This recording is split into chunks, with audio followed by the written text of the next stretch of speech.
संपन्न करणार आहोत। तर श्रावण विधी म्हणजे काय आपण सर्वांनाच माहिती आहे, तर यज्ञोपवीत धारण विधी हे आपल्याला आता इथे जे बसले गेले त्यांना आपण सर्वांना माहिती आहे, पण आपले जे धर्मीय आहेत त्यांना हे ठाऊक आहे का? तर ही जबाबदारी आमची आहे की आपण प्रत्येक हिंदूपर्यंत आपण पोहोचून श्रावण विधी म्हणजे काय प्रत्येक घराघरात प्रत्येक हिंदूपर्यंत आपण हे पोहोचवलं पाहिजे। त्यासाठी आधी संपूर्ण युवा युवती म्हणा आज सगळे इथे सज्ज झालेले आहेत। तर आम्हा सर्व या मित्रांकडून आपण सर्वांना एकच आवाहन आहे की येत्या रविवारी आपण सर्वांनी मोठ्या संख्येने आपले मित्रमंडळी म्हणा आपले आदेश सर्वांना सगळ्या सोयऱ्यांना घेऊन आपण श्रावण विधीसाठी आवर्जून उपस्थित राहायचे। आपण महाकुंभ आता संपवला, पण आपल्या गोव्यातील हिंदू धर्मियांचा जर महाकुंभ अनुभवायचा असेल तर आपण येत्या रविवारी सर्वांनी मोठ्या संख्येने उपस्थित राहावं हीच आपल्या सर्वांकडे कळकळीची विनंती, कळकळीचं आमंत्रण, कळकळीचं आव्हान।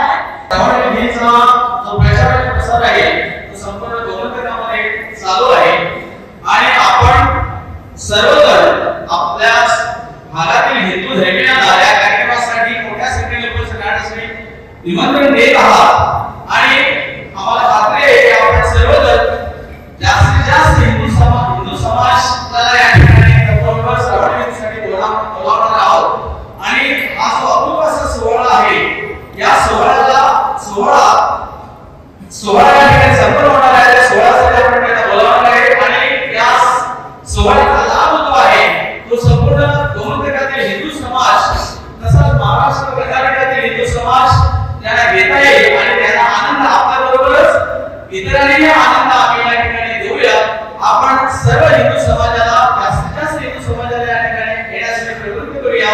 याच्या वर्षी रक्षाबंधन हा उपक्रम साजरा करणार आहोत। त्यासाठी आम्हा महिलांनी प्रत्येक महिलांनी रक्षाबंधन करण्यासाठी रक्षासूत्र म्हणजे राख्या आणायच्या आहेत। त्यासाठी फक्त एक रक्षाबंधन हे फक्त एक दोरा नसतो, तो आपल्या आतमध्ये असलेला जो सात्विक भाव आहे त्याचे रक्षण करण्यासाठी हा रक्षाबंधन असतो। त्याचप्रमाणे आपल्या आतमध्ये असलेला तो तामसिक भाव आणि राजसिक जो भाव असतो त्याचा नाश करणे हा त्याचा मेन उद्देश आहे।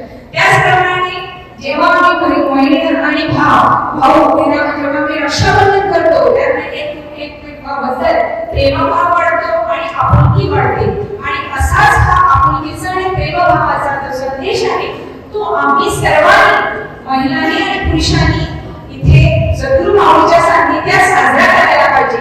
म्हणून मी एक सर्व महिलांना आव्हान करते की त्यांनी सर्वांनी आपल्या बरोबर राख्या घेऊन यायच्या आणि सर्वांनी हा जो रक्षाबंधनचा सोहळा आहे तो साजरा करायचा आहे आणि हा उपक्रम जो आहे तो एक यशस्वी करून दाखवायचा आहे।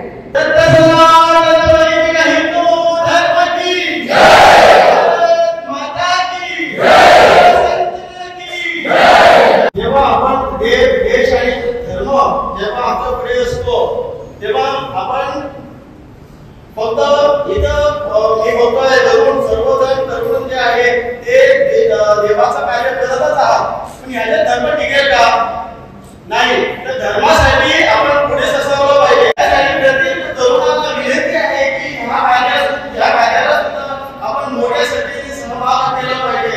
त्यासाठी सर्वांना विनंती करतो सर्व तरुणांना की देव धर्म जर टिकवायचा असेल तर त्याला ज्ञानाची पण गरज आहे। तेव्हाच कुठेतरी आपण हे कार्यासाठी आपण काहीतरी आपलं खालीचा वाटा म्हणून आपण देशासाठी सेवा करू शकतो। त्यासाठी पूजनीय सद्गुरू माऊलींचे अनंत आशीर्वाद आम्हा तरुणांना सदैव असतो।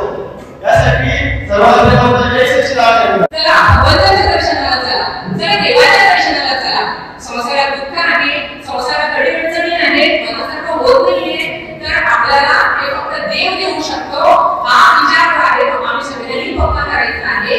म्हणून येत्या श्रावणीला आम्ही सगळ्यांनी जर सगळे आपल्या भाविकांना जर करण्याचं आहे तर एकच मुद्दा घेऊन जायचा आहे की आम्ही तो देव पाहिला, आम्ही ते सुख भोगतो, तर तुम्हा सगळ्यांनाही सुख मिळणार, समाधान मिळणार, आनंद मिळणार। त्याच्यासाठी चला भगवंताकडे चला, तो साक्षात विराजमान आहे। यासाठी मी महिलांना असं आवाहन करते की समाधीप्रदान आपण इमिली त्याला श्रावणीमध्ये करतो. तर हा समाधीप्रदान सगळ्यांना माहिती आहे काय करायचं आहे ते, पण ह्याच्यामध्ये थोडंसं मी सांगू इच्छिते की हा समाधीप्रदान जे आपण करतो ते कोणाच्या चरणावरती करतो आपण? साक्षात माझ्या भगवंताच्या सद्गुरूंच्या चरणावरती मी हा दीप जो आहे तो भक्ती भावाने पूर्ण निष्ठेने मी समर्पित करते, म्हणून आजपर्यंत मला सगळं सुख समाधान प्राप्त आहे. आणि हे करत असताना जे आपण समाधीप्रदान म्हणतो तरी सगळ्या जेव्हा देव धर्माच्या कार्याला ज्यावेळेला सगळे भाविक एकत्र येतात तर ती सभा कशी होते? संतांची सभा होते. पण या सगळ्या संतांना साक्षी मानून आम्ही पूजनीय सद्गुरुदेवांच्या या चरणाकडे हाती दान करून आम्ही आमचं सौभाग्य अखंड आम्हाला लागतं, आम्हाला सगळी सुख समाधान लागतात आणि आमचं जे मूळ जे आपल्याला कारण आहे सद्गुरू माऊलीकडे यायचं ते म्हणजे अध्यात्म आम्हाला प्राप्त होत असतं. एवढं मी आता जर भाविकांना सांगितलं तर म्हणजे आम्ही करतोच, पण आता भाविकांना सुद्धा आपल्याला ते कळलं पाहिजे. पण आम्ही सगळ्यांनी मिळून हा एक प्रयत्न करूया. करूया ना सगळ्यांनी? करूया ना सगळ्या महिलांनी? जय सच्चिदानंद. सनातन धर्माचा हे संस्कार, ही संस्कृती किंवा हे जे ज्ञान आहे त्याचे सद्गुरू माऊलींच्या कृपा आशीर्वादाने, ऋषी मुनींच्या कृपा आशीर्वादाने हा जो सनातन धर्म आज टिकून आहे आणि हे सर्व जनसमुदायापर्यंत आज पोहोचणं आवश्यक आहे. सनातन धर्म म्हणजे काय? हे जे सरळ चित्र आहे. सनातन धर्म म्हणजे ज्ञान आहे, सनातन धर्म म्हणजे श्रद्धा आहे, सनातन धर्म म्हणजे निष्ठा आहे, सनातन धर्म म्हणजे भाव आहे. हे साक्षात जनदर्शन घडवण्याकरता येत्या रविवारी 10 ऑगस्ट रोजी आम्ही सगळ्यांनी मिळून असा प्रचार केलेला आहे की सर्व आपल्या भाविक भक्तांना घेऊन आपल्या या श्री क्षेत्र भूमी गुरुपीठावर येणार आहोत. त्याचप्रमाणे या श्रावणी विधीमध्ये जो अत्यंत महत्त्वाचा विधी, अनेक विधी होत आहेत, यज्ञोपवीत विधी आहे, सद्गुरू पूजन आहे, त्याचप्रमाणे विंदवती होम आहे, समाधीप्रदान आहे. त्याचप्रमाणे आपण पाहतो की आताच ताईने आमच्या सांगितलं की रक्षाबंधन हे आहे.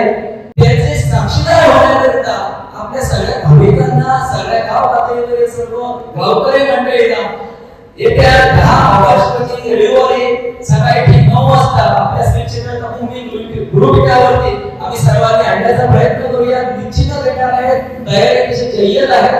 गुरु माऊलींचा कृपा आशीर्वाद आमच्या सदैव सर्वांवरती आहे, म्हणून ते सर्व उच्च गतीने कार्य सेवा चालू आहे. पूजनीय सद्गुरू माऊलींच्या चरणी आम्ही सर्वांनी प्रार्थना करूया की हे असं कार्य आम्हा सर्वांकडून करून घेऊ आणि आपला सनातन धर्माला एक सर्वात श्रेष्ठ दर्जा, अजूनही सर्वात श्रेष्ठ दर्जा मिळो ही सद्गुरू माऊलींच्या चरणी प्रार्थना करून मी माझ्या वडिलांना विनंती करतो. आपला जो रक्षाबंधनाचा जी दोरी आहे, जी रेशमाची दोरी आणि चंदनाची वाटी, या दोन्ही घेऊन आम्ही सर्व माता भगिनी, सर्व गुरुबंधू भगिनीच्या पर्यंत पोहोचणार आहोत.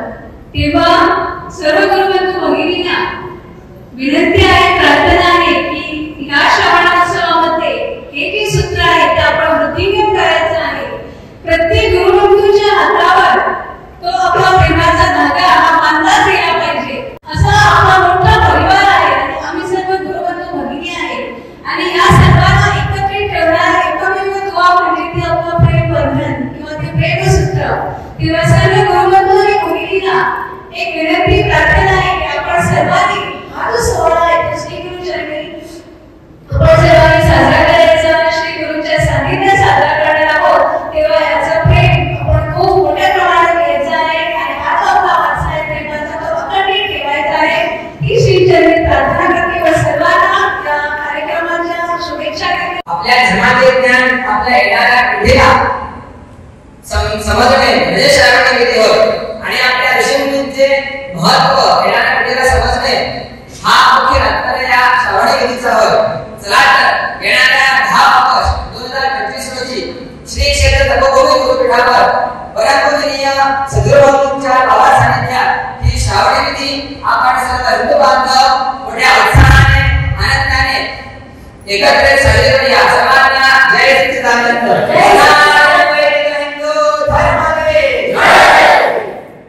आपल्याकडे फक्त अजून 2 दिवस आहे आणि या 2 दिवसात आम्हा सर्व हिंदू बांधवांना, हिंदू भगिनींना या गुरुपीठावर आणायचं आहे आणि हे कार्य जे आहे ते आम्ही सर्वांनी मिळून करायचं आहे.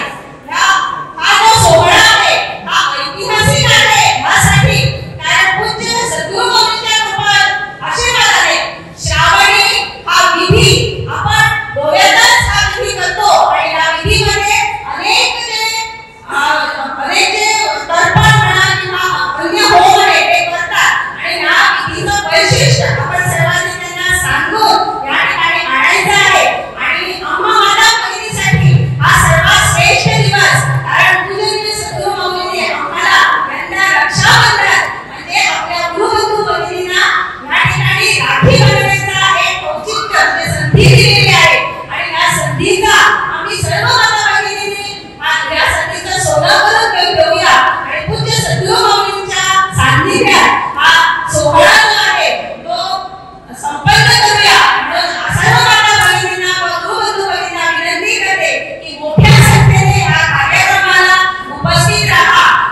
ज्या पद्धतीने या गुरुपीठावर श्रावणी विधी होतो, पूर्ण भारतात तुम्ही चला, कुठेही अशा प्रकारच्या श्रावणी विधी म्हणजे ऋषी मुनींचा जय जयकार करणारा विधी तुम्हाला दिसणार नाही. एवढं महात्म्य आपल्या या श्रावणी विधीमध्ये आहे. या भारत देशातल्या या प्रांतामध्ये असं हरेक ठिकाणी असं जर होत असेल तर आम्ही खरे स्वातंत्र्याधिष्ठित भारतीय. हजारो हिंदू एकत्रित, कोण सांगतो हिंदू एकत्रित होत नाहीत? येऊन बघा श्रावणीला. एका माळेत जसे मणी गुंतले जातात तसे सनातनी एका माळेत बसलेले तुम्हाला दिसतील. एका रांगेत आपल्या सगळ्या ऋषी मुनींचा उदो उदो करताना तुम्हाला दिसेल. कोणी म्हणेल गौतम ऋषी की, कोणी म्हणणार विश्वामित्र ऋषी की, असं करत जय जयकार करत जाणारे आहेत. हा श्रावणी उत्सव आहे. अशा या श्रावणी विधीसाठी 10 तारीखला आपण सगळ्यांनी तयारी दाखवा. हा श्रावणी विधी जो आहे तो कुठल्या जाती धर्मापुरता मर्यादित नाही आहे, हा सगळ्यांसाठी आहे. हिंदुत्वाची ही भगवी गुढी ज्या दिमाखाने आतापर्यंत फडकत आहे त्याच्याही पेक्षा उंच ती अजून दिमाखाने फडकवण्यासाठी पुढच्या पिढीला आपण तयार करा. सर्वांना देव बरे करू. अधोत चिंतन श्री गुरुदेव दत्त. जय श्रीराम, जय श्रीराम.